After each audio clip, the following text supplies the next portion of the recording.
Hi, and welcome to our first chapter on estrogen. During this series, we're going to follow estrogen from head to hoo-ha and look at how it influences nearly every part of a woman's body. But before we talk about symptoms, menopause, lab results, or hormone replacement, we need to begin with the foundation. What exactly is estrogen? Because estrogen is not simply the hormone that gives you a menstrual cycle. It's part of an entire communication system that affects your brain, your bones, heart, skin, metabolism, breast, bladder, vagina, and so much more. When most women hear the word estrogen, they immediately think about periods, pregnancy, or menopause. And those are certainly part of the estrogen story, but they're only a small part of it. Estrogen influences how your brain functions, how your bones maintain their strength, how your blood vessels respond, how your skin and connective tissue behave, how your vaginal tissue stays healthy, and how your body stores and uses energy. And that's why changes in estrogen can show up as symptoms that appear completely unrelated. So today, we are beginning with one question. What is estrogen? Many women think that hormones may be a part of the picture. They may be told that poor sleep is simply stress, that weight changes are just aging, that painful sex is something that you have to tolerate, or that brain fog means that you need to try harder. But understanding estrogen does not mean that every symptom is caused by estrogen. It just means that you are better prepared to recognize patterns, discuss treatment options, and ask informed questions. Knowledge does not force you to choose a particular treatment. Knowledge gives you the ability to make a choice. Let's start by clearing up what estrogen is not. Estrogen is not an organ, it's not a vitamin, and it's not a medication, although there are medications that contain or affect estrogen. And it is not only a menopause hormone. Technically, estrogen is the name we use for a group of related steroid hormones. These hormones act as chemical messengers and help coordinate activity throughout the body. A hormone is a chemical messenger. Hormones are produced in one part of the body and carry information to other cells and tissues. Many hormones travel through the bloodstream, although some can also act locally within the tissue where they are created. The hormone carries the message, but the receiving cell determines whether it can hear and respond to that message. That distinction will become very important when we begin talking about estrogen receptors. I like to compare hormones to text messages. The message might say, grow, sleep, ovulate, maintain bone, repair tissue, or store and use energy.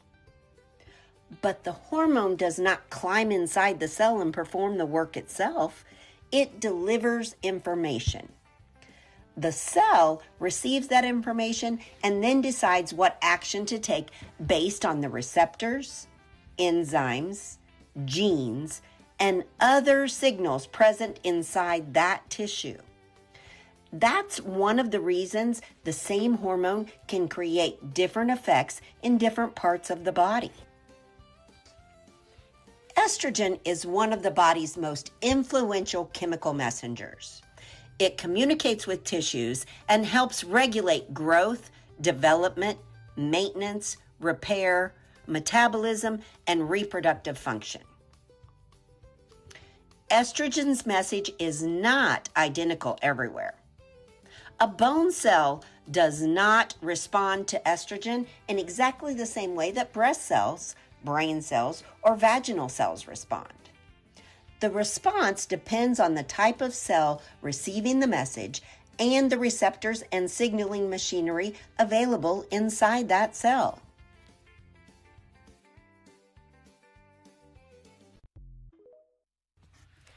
Before menopause, the ovaries are the primary source of circulating estradiol. But they are not the only tissues involved. Fat tissue and the adrenal system contribute to estrogen production through the conversion of other hormones. Some tissues, including the brain, can also produce estrogen locally. During pregnancy, the placenta becomes a major source of estrogen, particularly estriol. After menopause, ovarian estrogen production declines significantly. But estrogen production does not become absolutely zero. Peripheral tissues continue to make and convert smaller amounts. Once estrogen enters the circulation, it can travel throughout the body. Think of the bloodstream as a delivery route. The message may pass many organs, but that doesn't mean every cell will respond in the same way or respond at all. For estrogen to influence a particular cell, the cell must have the appropriate receptor and the signaling system. So the hormone may be circulating everywhere, but the response is tissue specific.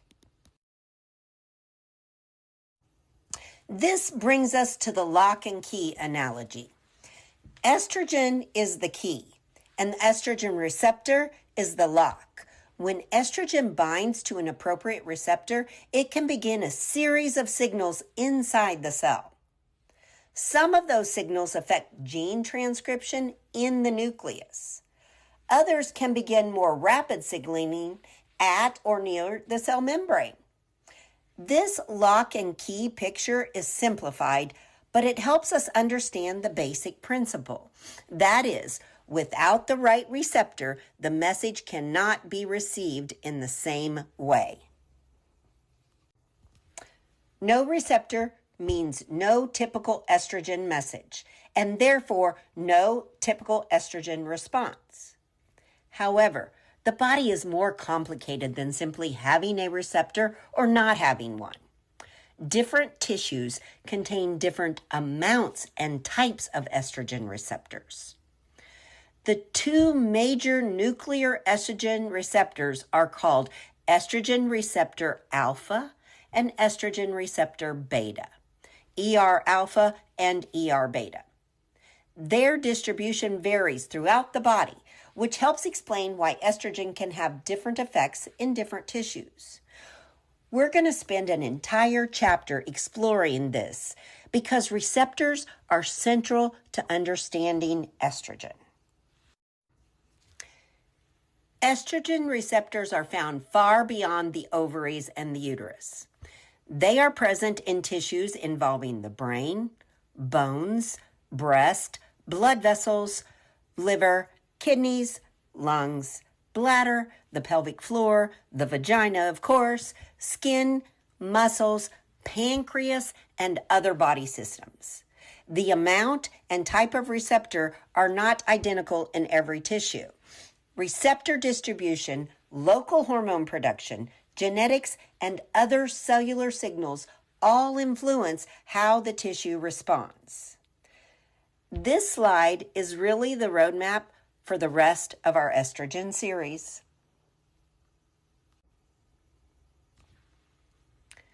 Because estrogen receptors are located throughout the body, estrogen participates in many different functions. It helps maintain bone remodeling and strength. It influences the cardiovascular system and blood vessels. It affects collagen, skin, mood, cognition, vaginal tissue, bladder function, menstrual cycling, and reproductive development. I want to be careful with the wording here. Estrogen does not act alone, and it is not the only hormone responsible for any of these functions. Your health is created by interaction of many hormones, nutrients, organs, behaviors, and life circumstances. Estrogen is one very important member of that larger team. When we say estrogen, we are not referring to just one molecule. The three primary naturally occurring estrogens are estradiol, or E2, estrone, or E1, and estriol, or E3. Estradiol is generally the most biologically potent, and it's the predominant circulating estrogen during the reproductive years. Estrone becomes more prominent after menopause, when much of the body's estrogen comes from the peripheral conversion. Estriol is produced especially in large amounts during pregnancy through the placenta. You don't need to memorize all of that today. For now, remember that the word estrogen describes a family of hormones, not just one single substance.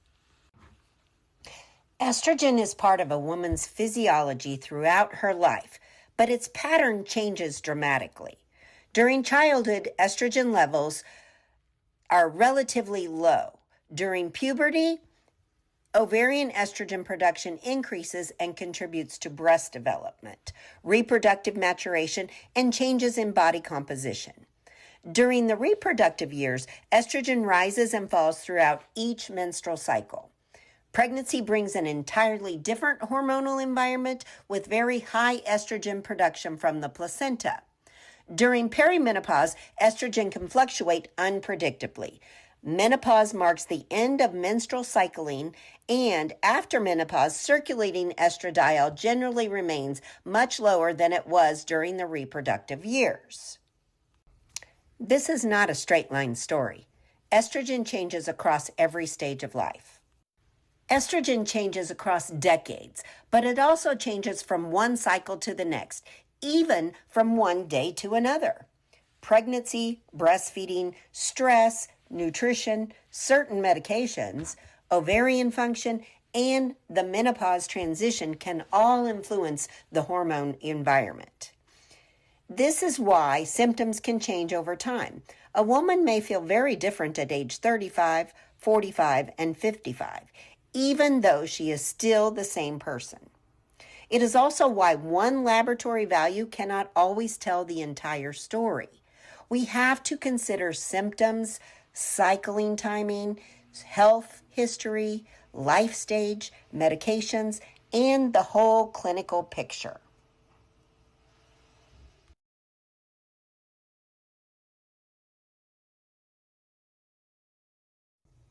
This month, we're going to follow estrogen throughout the body. We will talk about the brain, heart, bones, skin, metabolism, and breast. We will also talk openly about the pelvic floor, bladder, and vagina, because those tissues are too often ignored. We'll discuss what people commonly call hormone balance, as well as the patterns associated with lower and higher estrogen activity. And throughout the series, I will remind you that symptoms alone do not diagnose an estrogen problem. They provide clues that must be considered as part of a larger assessment. This is our roadmap from head to hoo-ha. Let's bring this first chapter together. Estrogen is a hormone, and more specifically, a family of related hormones. Hormones are chemical messengers. Estrogen carries information to cells throughout the body, but those cells respond through estrogen receptors. Because estrogen receptors are distributed across so many tissues, estrogen influences far more than periods and reproduction. The most important takeaway is this: understanding estrogen gives you choices. It helps you recognize patterns, ask better questions, and participate more fully in decisions about your health. In our next chapter, we're going deeper into estrogen receptors and learning how your cells actually hear the message. Thank you for spending your time learning about estrogen with me. In the meantime, stay beautiful and be well.